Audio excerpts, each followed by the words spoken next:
বৈষম্য বিরোধী আন্দোলনের 19 জুলাই দুপুর 2টায় বাড্ডায় যে হত্যাকাণ্ড হয়, হৃদয় আহমেদ নামে একজন খুন হয়, বহু লোক হতাহত হয়, সেই 20 নম্বর এজাহারনামীয় আসামি দিলীপ আগরওয়ালকে আজকে গ্রেপ্তার করে আদালতে আনা হয়। রাষ্ট্রপক্ষ 7 দিনের রিমান্ড চায়। আমরা রাষ্ট্রপক্ষে রিমান্ড আবেদনের শুনানি করে আমরাও রাষ্ট্রপক্ষে 7 দিন রিমান্ড চাই এবং আমরা বলি অবৈধ আগ্নেয়াস্ত্র এবং এই খুনি মিশনে যারা যারা গুলি করেছে তাদের তাদের তাদের তালিকা উদ্ধার করার জন্য এই এই এই প্রভাবশালী আসামি, এই বিত্তশালী আসামির 7 দিন রিমান্ড আমরা প্রার্থনা করি। আদালত সন্তুষ্ট হয়ে 3 দিনের রিমান্ড মঞ্জুর করে। তারপর আসামি পক্ষ চিকিৎসার জন্য একটা আবেদন দেয়, সেখানে আমরা রাষ্ট্রপক্ষের একটা জোরালো আপত্তি করি, যেহেতু সে রিমান্ডে আছে এখন তার এবং হাইকোর্টের নির্দেশ অনুযায়ী তার রিমান্ড আদালত মঞ্জুর করেছে। এই পর্যায়ে তার চিকিৎসার আবেদন শুনানির কোনো সুযোগ নাই।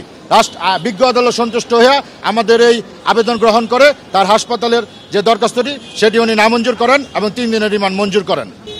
আচ্ছা, আপনারা সকলেই জানেন আজকের এই মামলার আসামি দিলীপ আগরওয়াল, যিনি এই বাড্ডার ঘটনায় ব্র্যাক বিশ্ববিদ্যালয়ের সামনে একেবারে সশরীরে জড়িত, এটি সুস্পষ্ট।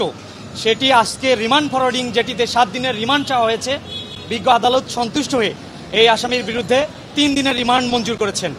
পাশাপাশি এই আসামির ব্যাপারে আসামি পক্ষের আইনজীবীরা বলার চেষ্টা করেছেন উনি ঘটনাস্থলে ছিলেন না, কিন্তু আপনাদের মাধ্যমে আমরা মিডিয়ায় দেখেছি এই স্বৈরাচারের দোসর শেখ হাসিনার যে নির্দেশ, সেটির কারণে এই দিলীপ আগরওয়াল বাংলাদেশে অবৈধ বিভিন্ন ব্যবসা এবং সরকারের মদতপুষ্ট হয়ে যোগ সাজস করে আজকের যে সাউন্ড গ্রেনেড, যে রাবার বুলেট, যে অবৈধ ডেট এক্সপায়ার ছাড়া টিয়ার শেল নিয়ে আসার যে অন্যতম শরিক, তিনিও আজকে এই মামলার একজন এই 20 নম্বর এজাহারনামী আসামি। আমরা আদালতকে বলার চেষ্টা করেছি, বিজ্ঞ আদালতে উপস্থাপন করেছি, যেহেতু শত শত হাজার হাজার গ্রেনেড ছোড়া হয়েছে, অসংখ্য মানুষের বুকে গুলি ছোড়া হয়েছে, টিয়ার শেলে অনেক মানুষ নিহত হয়েছে, গুলিতে নিহত হয়েছে, এই গুলিগুলো কিভাবে আসছে, উনি কিভাবে রাষ্ট্রীয় দোসরদের পৃষ্ঠপোষকতায় এই ধরনের ভূমিকা রেখেছেন, এর জন্য ওনার এই রিমান্ডটা এই সময় অত্যন্ত জরুরি।